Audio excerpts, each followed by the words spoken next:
This is APUSH Unit 3 review, and this is what we will be covering.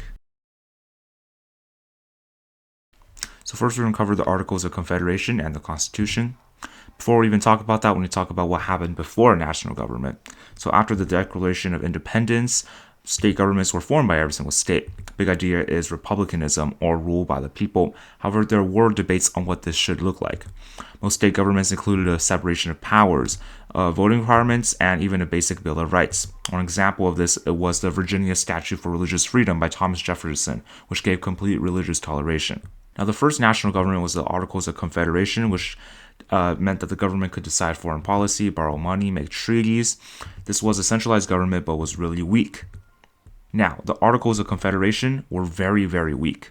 The government couldn't tax, it couldn't regulate interstate commerce. 9 out of 13 states were required to pass laws, all states had one vote regardless of size, and 13 out of 13 states were needed to amend the articles. And because this government was so weak, America was in absolute financial ruin. There was massive debt from the American Revolution, but you couldn't tax the people. Printed money was worthless, and the government had to just rely on states to send money. So there were some successes though. The Northwest Ordinances were probably the biggest ones. There's the Northwest Land Ordinance of 1784, which stated that territories can become states if they're populated enough. There's also the Northwest Land Ordinance of 1785, which set up the system to survey, divide, and sell land, and also set aside land for public education. Now, the most important one was the Northwest Land Ordinance of 1787. This one replaced the Land Ordinance of 1784, revised the statehood process, banned slavery, granted civil liberties, and promised natives decent treatment. Now, there's going to be a lot of foreign policy problems under the articles as well. And the big idea here is that America couldn't cope with these problems under these articles because it was so weak. The British built forts in the Northwest, disrupted trade and armed natives. Spain banned American shipping along Mississippi. France wants their money back, and Barbary pirates harassed American shipping. So we also have Shays' Rebellion. So life kind of sucked in America at the time because the economy was so miserable, and the most hardest hit were the farmers. You have Daniel Shay, a veteran of the Revolution and a farmer, leads a rebellion of poor farmers. Here are some of their demands. The main point is that the government couldn't put the rebellion down, and a militia had to stop it instead.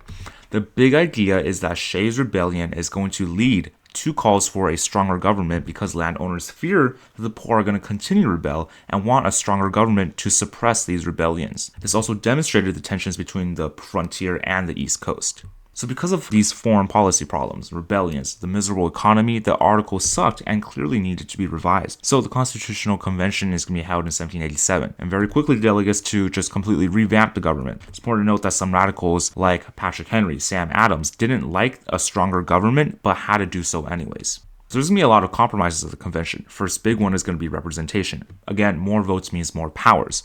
Virginia plan called for representation based on population, whereas the New Jersey plan called for equal representation regardless of size. And ultimately, they reached the Great Compromise, establishing the current Senate and House of Representatives systems that we have in America today. Now, the next big compromise was the issue of slavery. The South obviously wanted slaves to count for representation, and the North didn't. The delegates ultimately come up with a 3/5 compromise, where slaves are counted as 3/5 of a person when determining representation. Now, it's also kind of ironic that slavery exists in a nation founded on liberty and democracy, so the slave trade is allowed to continue only for another 20 years.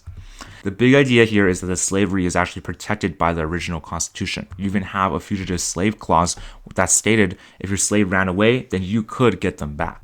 Now, the final issue was actually ratification. Federalists wanted a stronger centralized government and supported the Constitution, while anti-federalists favored a weaker central government, pushed for states' rights instead, and thus didn't really like the Constitution. The Federalist Papers were a series of essays written to convince people to agree to the Constitution. But ultimately, the Bill of Rights is going to convince people to actually agree to ratification. The Constitution is going to be ratified in 1787, and George Washington becomes president in 1789. Now we're going to talk about George Washington and Adams. So Washington is actually going to establish a lot of precedents. He's going to set the precedent of serving 2 terms only. He's going to establish a presidential cabinet. On his cabinet is Secretary of State Thomas Jefferson, who is an anti-federalist, and the Secretary of Treasury, which is Alexander Hamilton, who is a federalist. Big idea here is that conflict is going to arise because of opposing ideologies between Federalists and anti-Federalists. And this is also going to lead to the rise of political parties. Another really important thing to note is the Judiciary Act of 1789, which created the Supreme Court with one Chief Justice, John Jay, and 5 Associate Justices.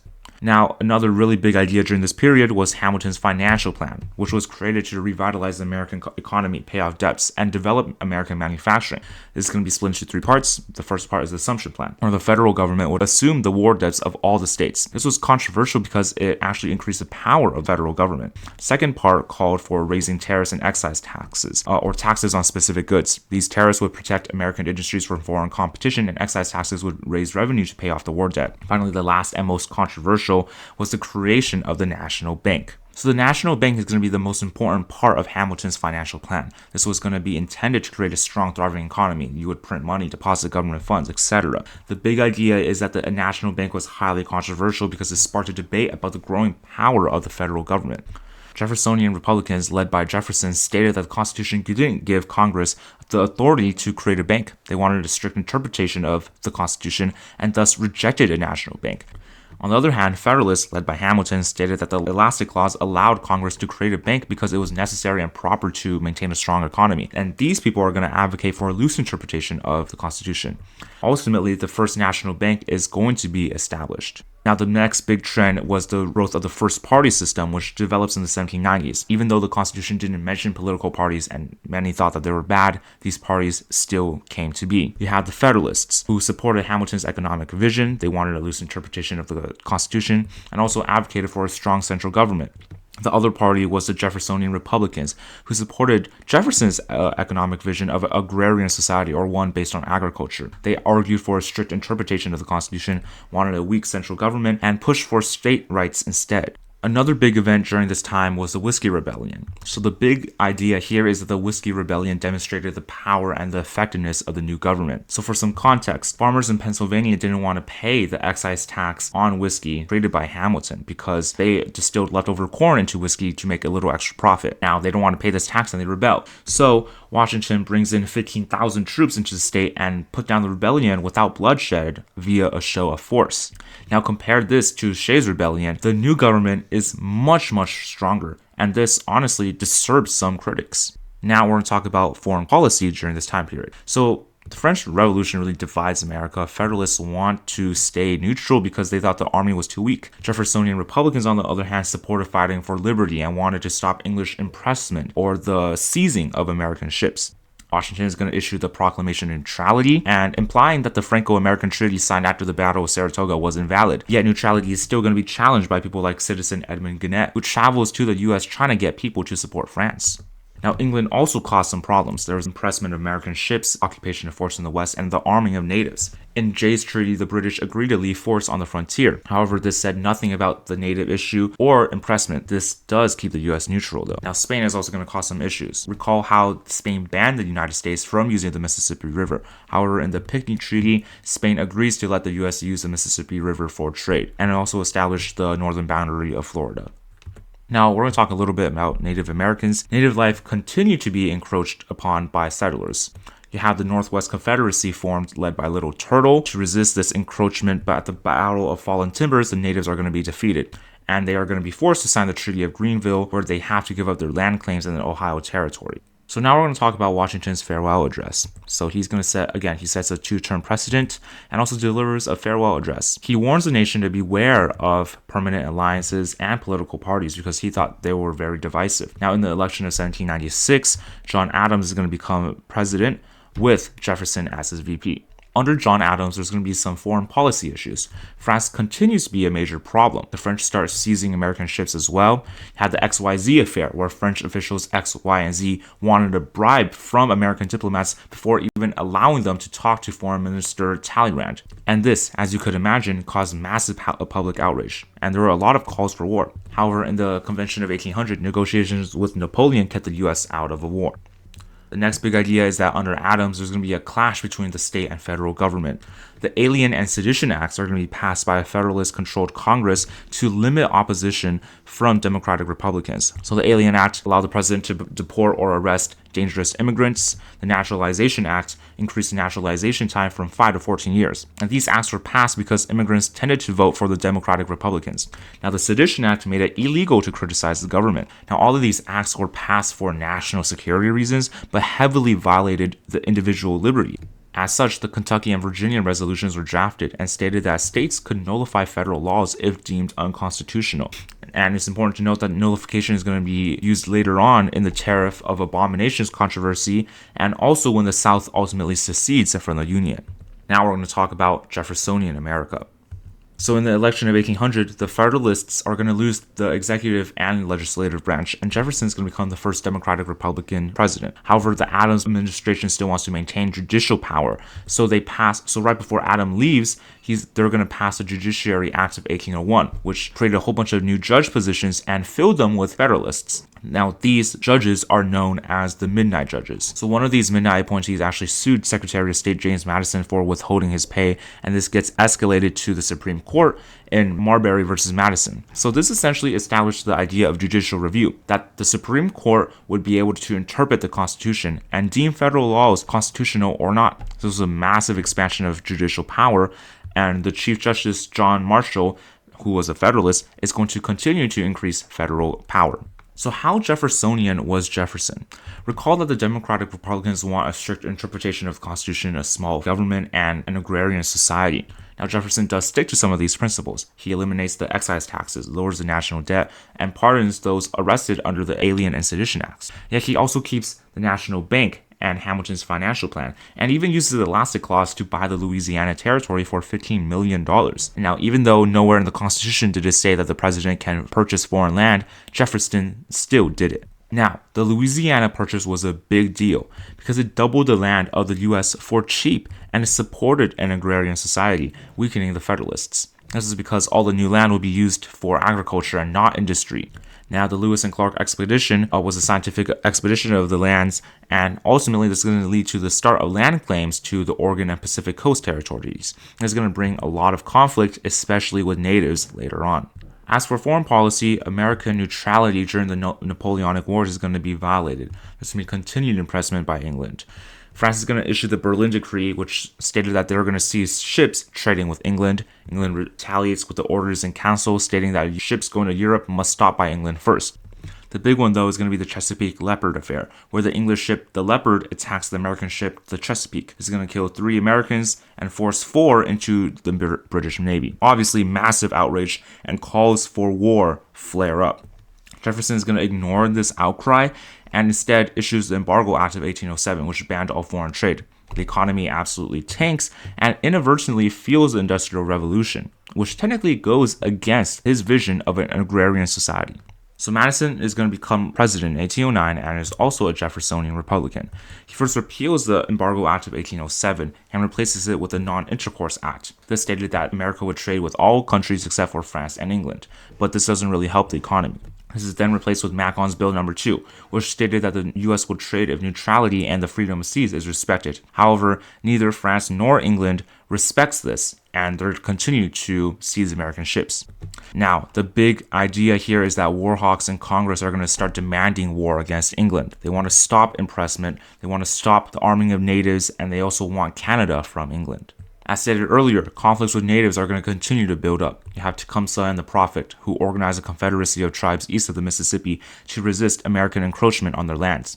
However, this resistance is attacked at the Battle of Tippecanoe, and this was a massive loss for the natives, but a huge win for American expansionism. Eventually, the War of 1812 is going to be declared against England, and there's a few reasons. For one, England kept arming natives, though technically this wasn't really true as any weapons given were very minimal. Additionally, there were violations of U.S. neutrality via impressment and pressure for war via war hawks in Congress. And not to mention, the Jeffersonian Republicans tended to favor France in all of this. So now we're going to talk about the War of 1812 and the era of good feelings.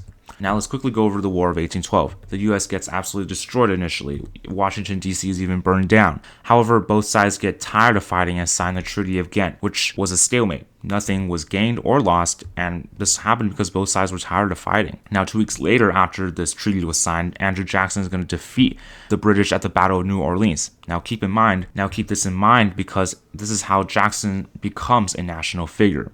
So right as the war is dying down, the Hartford Convention is held. And this is a secret meeting of Federalists to discuss the war and their grievances. Some radicals talk about secession, but this wasn't taken seriously at the convention. However, once word of this gets out, the Federalists are seen as traitorous and unpatriotic, and this is going to mark the end as the Federalists as a national party. So, was this really an era of good feelings? The big idea is that it's complicated. The idea of an era of good feelings is only half true and depends on how you look at it. So on one hand, you have a massive increase in nationalism because we've defeated England, the world's strongest navy, twice now. And even though technically the War of 1812 was a stalemate, it was portrayed as America beating England yet again. There's also a lot more political unity. There's only going to be one political party, the Democratic Republicans. So what were the bad feelings? You have a lot of growing sectionalism. The industrial North, slave-dependent South, and agricultural West all want different things. The American system is also going to cause a lot of controversy as well.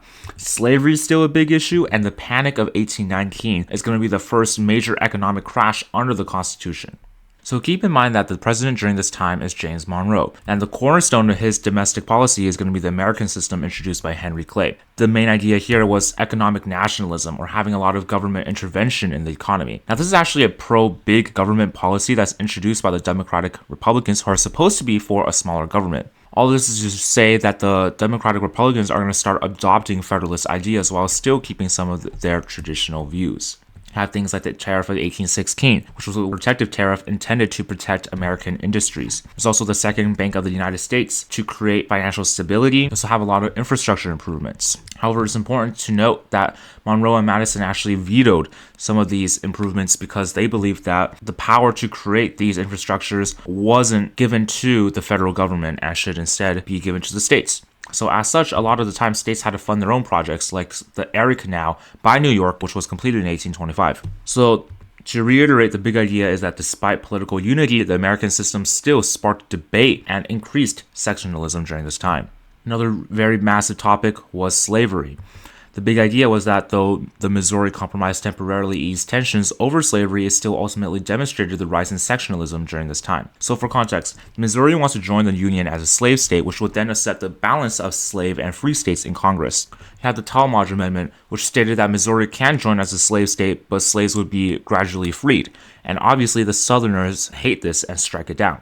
The Missouri Compromise is going to be proposed by Henry Clay, and it's going to have Missouri entering as a slave state, Maine enters as a free state, and slavery is going to be banned above the 3630 line. Another key takeaway is that the Missouri Compromise is going to set the precedent of how future debates over slavery are going to be solved. That is, they're going to continue to delay the problem. Now, one last thing for domestic policy.